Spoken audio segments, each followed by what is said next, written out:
Hey New Vintage, my name is Jan Verhaaly. I'm part of the team here at New Vintage. This week we were speaking about how to pray. The disciples said to Jesus, teach us to pray. So we want to all learn how to pray and connect with God more and more. This connection idea is really at the center of what prayer is. But we have this issue. First of all, we can't see God. The Bible tells us over and over that God exists outside of time and space and that no one has seen God at any time. So how do we actually see God? How do we have a relationship with God? So that's our first obstacle. Our second obstacle is we have this tendency to put things in our lives that draw distance between us and God.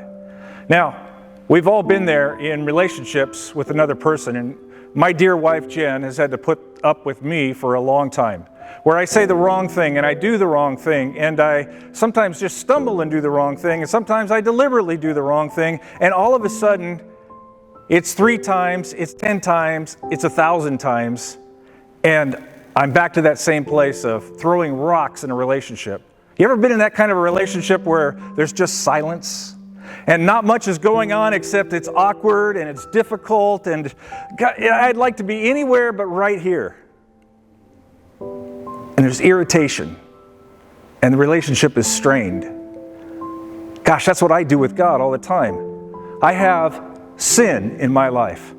And there's this passage in Genesis chapter 6, just before the story of Noah. God is looking around the earth, and people are full of wickedness, and wickedness is this distancing between us and God, the breaking of relationship, taking steps that are contrary to God's best for us. And the passage says in Genesis 6, God himself is full of grief and filled with pain. Wow, God full of grief over me.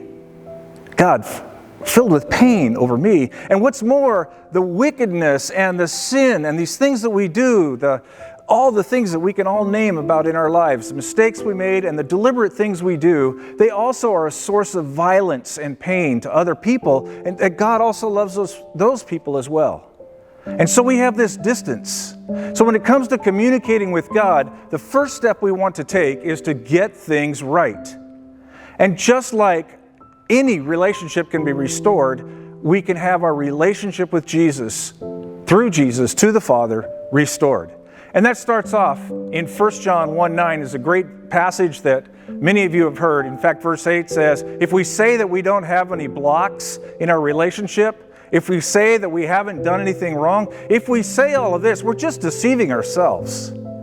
And so the first step in this connection with God is to admit and to say, look, take a good look at myself, and God, I have done this. I have done that. I have hurt this person. I have brought pain to this person. I have done this. I've done that. And what does the Bible say over and over? If we will put that out there, then in that case, God is faithful and righteous to forgive us our sin and to cleanse us. And this becomes a starting point for intimacy. It's the starting point for intimacy in my relationship with Jen. It's the starting point for intimacy in my relationship with friends and people. When I make mistakes, I put them out there. And then, guess what happens? That's when, over and over in the Scripture, as a result of that, joy starts, singing starts, gladness starts, thanksgiving starts, happiness starts, healing starts. As we come to God in prayer, this is our beginning point. To clean up the sin, to clean up the rocks in the road, to clean up the infractions, and become open with God. We start with open hands. God, here it is, all of it. I hope that each of you will take a good look at your own starting point to connect with who God is. We'll see you tonight at 7 o'clock online.